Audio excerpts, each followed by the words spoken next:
Hello students, welcome to the online lecture series of SJSM College Palghar. This is our first lecture video regarding the subject Agriculture Science and Technology, class 11 Science. This is the introduction class of Agriculture and Technology. We will discuss about the first lesson, the rock and the soil. Let us see the content of Agriculture Science by unit wise. The first unit carries three chapters: rock and soil. Chapter number 2, weather and climate, and chapter number 3 is agriculture science, a modern approach. In this lesson, we discuss the definition of rock, mineral, and soil, the classification of rocks, on the formation and the basis of chemical composition, and the classification of minerals. Also, we discuss about the physical, chemical, and biological property of soil, differentiating the soil fertility and productivity, the chart of rock weathering and the formation of true soil, the various factors like weather and climate, as well as the elements such as the temperature, rainfall, light, wind, humidity, dew, fog, frost, the effect of various things on a plant growth. Also, we understand the weather forecasting, the instrument which are useful for agricultural department or the agricultural field, which are the thermometer, thermograph, sunshine recorder, hygrometer, dew gauge, wind vane, anemometer, and the rain gauge. Various technologies and innovation and education regarding the modern agricultural approach we will discuss in this unit. The unit number 2, it is all about the seed and sowing. In this unit, we will cover two chapters, chapter number 4, seed, and chapter number 5, sowing. We see the definition of seed and explain the various parts, various differentiation between seed and grain, the characteristics of a good quality of seed. We see the stages of seed multiplication and also the seed germination, their types, factors, the affecting seed germination, seed dormancy, methods of breaking of dormancy. We see the procedure of the germination test, physical purity test, seed health, moisture, and vigor and the vitality or viability of test. Regarding the information of sowing time, depth, spacing, and seed treatment. Lastly, we see the methods of sowing such as the broadcasting, drilling, dibbling, plant sowing in plug furrow, and the transplanting various things. Unit number 3, it is all about the need of plants, and in this the chapter number 6, plant nutrition, chapter number 7, irrigation management, we will see in this. Unit number 4, it is all about cultivation management. The chapters are chapter 8, cropping system, chapter 9, tillage. Here we are going to discuss about the different types of a crop system. In this, the monoculture, multiple cropping, mixed cropping, intercropping, strip cropping, relying the cropping, sequence cropping, multi-storied cropping, and last, catch-up cropping. We will see about the tillage, tilth, and the objective of tillage. Then we discuss about the preparatory tillage, seed bed preparation, intercultivation, examples, and the list of tillage implements. Also, we will discuss about the minimum tillage, zero tillage, and mulching effect. Then we will discuss the harvesting, threshing, winnowing, storage system. Also, we will discuss about the weed and their characteristics. The chapter weed management it will cover in this same unit, and their different aspect of life, the place of occurrence, and the plant family, dependence of the host, soil types, morphology, origin, nature of system, and the association. Then we will discuss about the beneficial and the harmful effect of weed. And unit number 5 is all about the crop production and management. The chapters are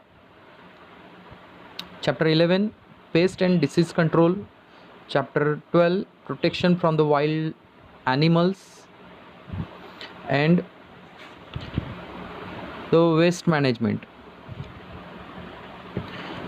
In this chapter we will discuss about the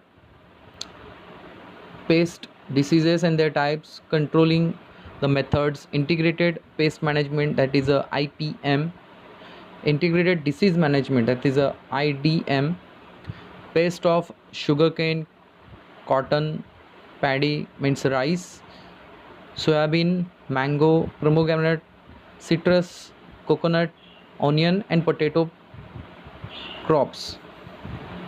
We will discuss about the diseases on sugarcane, cotton, paddy, soybean, mango, pomegranate, citrus, coconut, onion. Lastly, the unit number 6, it is all about the fundamentals of horticulture. The chapters are chapter 14 horticulture practices and chapter 15 species crops. In these two chapters we will discuss about the importance, scopes, and the present status of horticulture in India. Make a decision for the selection of site, layout of orchard, planting method, and explaining objectives, method systems, advantages, procedure of a development in a orchard, the process of a training and the pruning, high density plantation, burr treatment, girdling, bending, ringing, notching, and hardening. And lastly, the information about the plantation crop, vegetables, medicinal, spices, aromatic and exotic crops, ornamental and flowering crops. These are the unit wise explanation about the chapters we will see in coming lectures. Let's start the first lesson, rock and soil. In this chapter we will start with the definition part of a rock. So rock may be defined as the hard mass of a mineral matter comprising of two or more minerals. Each rock possesses certain characteristics like color, structure, specific gravity, and mineralogy makeup. Let's see the classification of rocks according to the mode of formation. First, igneous rocks. These rocks were the first to be formed with the molten mass cooled and consolidate into the solid rock. They are also called as a primary rocks. On the basis of their classification, first it is a rock formed by the slow cooling of molten magma beneath or under the surface. It is a intrinsic or plutonic rock. Example is a granite. Second, the rocks form when the magma poured out on the surface of earth and consolidate on cooling is extrusive or volcanic rock. Example, basalt. The plutonic and the volcanic, both rocks are known as a igneous or the primary rock. The second type of a rock, it is a sedimentary rock. The sedimentary rocks are formed from sediments derived from the breaking down of a pre-existing rock.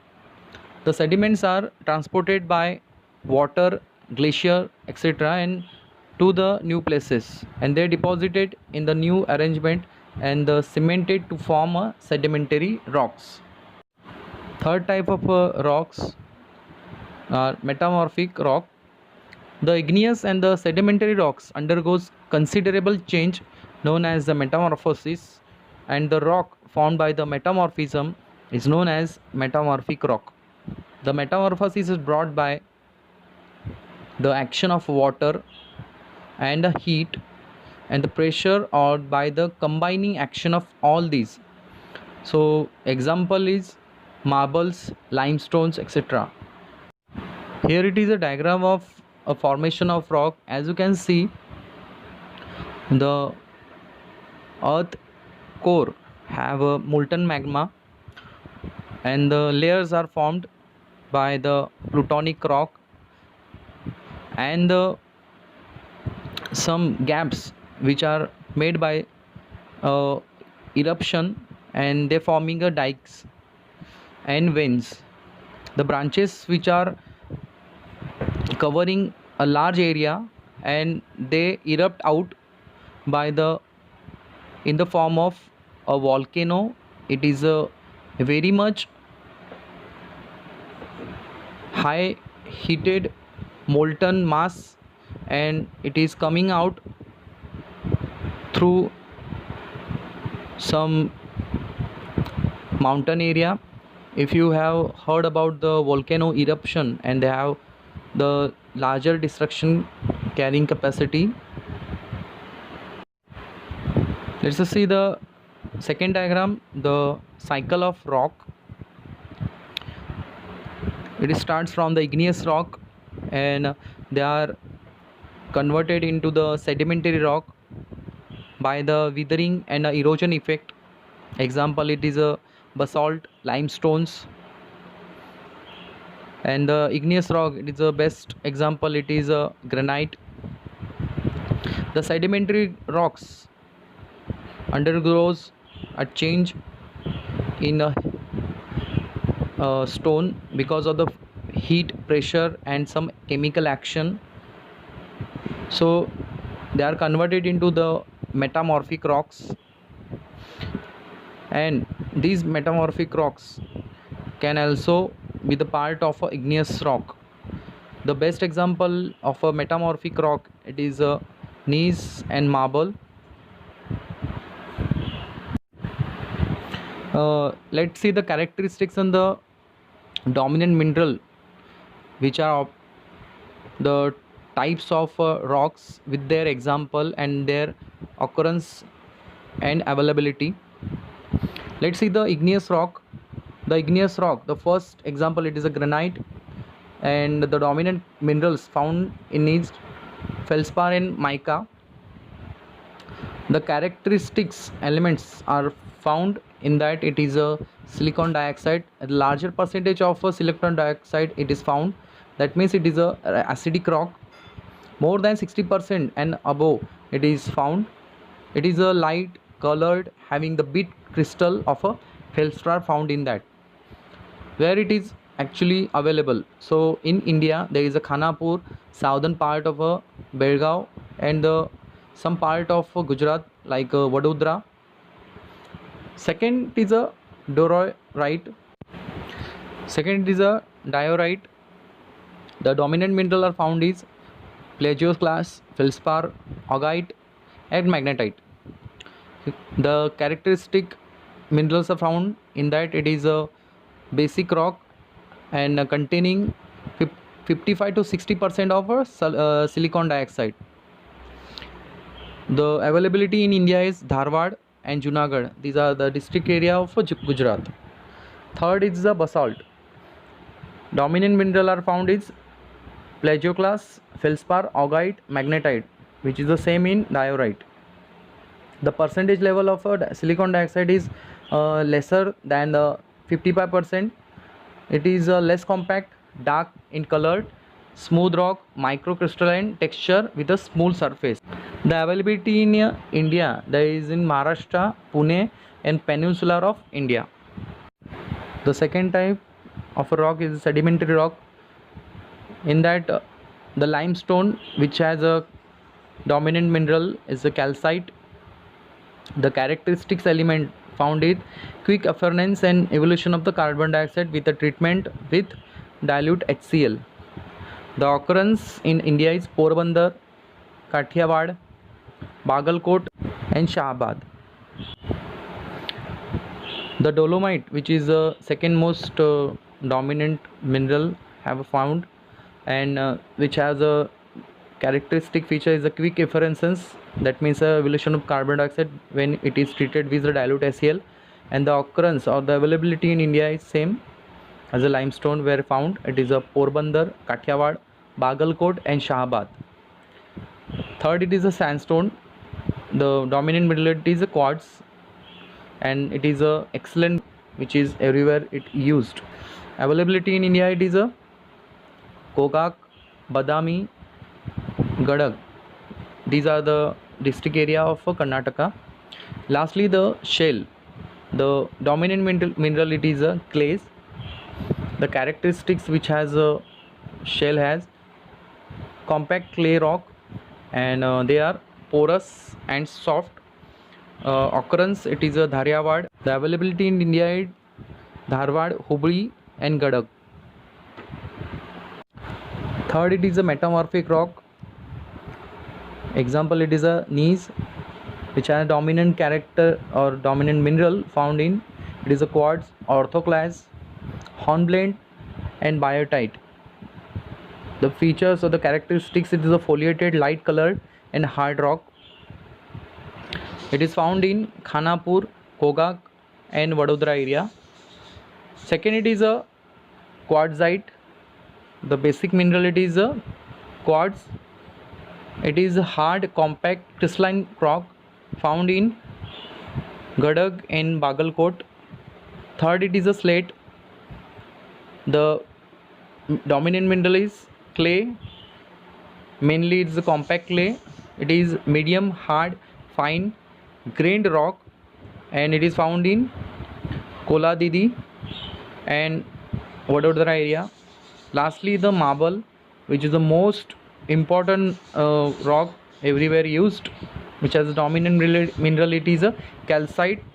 It is a calcium carbonate. It has a shining, thoroughly crystalline, hard rock, which is found in Jabalpur area. Let's see the mineral. So mineral, it is a naturally occurring inorganic substance having a definite chemical composition and a distinct physical property.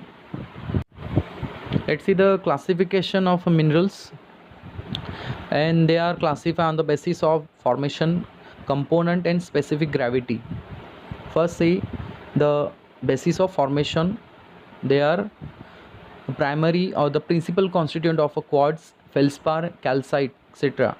Secondary, it is deposited as a result of subsequent changes in a rock like a gypsum and dolomite. Secondly, on the basis of characteristic component, and they are essential minerals, example feldspar, mica, etc., and accessory mineral like magnetite, tourmaline, etc. Lastly, the basis of specific gravity, and they are heavy minerals, example hematite, pyrite, etc. The light minerals like quartz, muscovite. So this was the first lecture all about the rock and soil formation. This was the part 1 video. So in next lecture we'll discuss more about the rock and soil formation. So thank you for your patience, and thank you again.